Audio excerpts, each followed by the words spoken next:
পরে খবরে আসি। পূর্ব মেদিনীপুরের এগরায় এক মহিলাকে সামাজিক বয়কটের অভিযোগ। চাষের জল পাওয়া, দোকান বাজারের কেনাকাটা, এমনকি ওষুধ কেনাতেও সামাজিক বয়কটের অভিযোগ। বয়কটে মদত শাসক দলের স্থানীয় নেতাদের। এগরার বর্তমান গ্রামের বাসিন্দা ছবিরানী মাইতি জানান, তার বাড়িতেই থাকতেন তার দিদি। কনিষ্ক আমাদের প্রতিনিধি আমাদের সঙ্গে রয়েছেন। কনিষ্ক, এই মহিলার সঙ্গে এই ধরনের ঘটনা কেন? দেখো, বিষয়টা বারবার স্থানীয় গ্রাম্য সূত্রে বারবার স্থানীয় মানুষজনকে জানিয়ে বা এই পাড়ার যারা মাথা রয়েছেন তাদেরকে জানিয়ে কোনো সুরাহা হয়নি।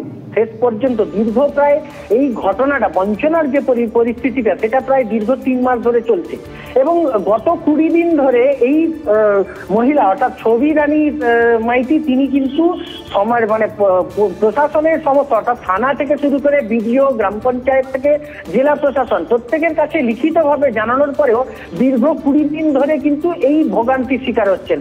বক্তব্যটা কি? বক্তব্য হচ্ছে এই ছবিরানীর দিদি যিনি প্রতিবন্ধী ছিলেন, তার যে ভাগের জমি তিনি তার ভাইদেরকে দেননি, এই দিদিকে দানপত্র করে গেছেন।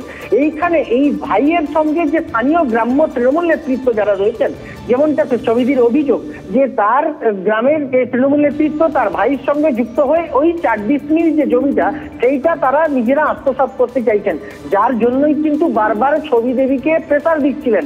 সেই ঘটনা বা সেই তাদের প্রস্তাবে রাজি না হতেই কিন্তু মূলত এই সামাজিকভাবে বয়কট বা বিভিন্নভাবে বঞ্চনার শিকার হচ্ছেন ছবি দেবী তার পরিবার।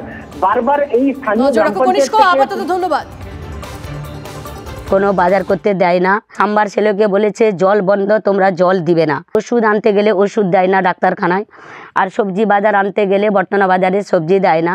এই যে আমার 2খানা জমিন আছে, ওই 2খানা জমিন আমার পতিত পড়ে আছে, জল দেয় না। আমরা যদি চাষ না করি তাহলে আমরা তো মরে যাব, 4 জনই মরে যাব। তাহলে হাটে বাজারে ওষুধ দোকানে গ্রামের কোনো যখন নিমন্ত্রণ বাড়িতেও খেতে যেতে সমস্ত কিছু বাই করে, এমনকি চাষের জমিনেও জল দিতে বন্ধ রেখেছে। না খেতে পেয়ে আমরা মারা যাবো যদি চাষের জমিনে জল না দেয়।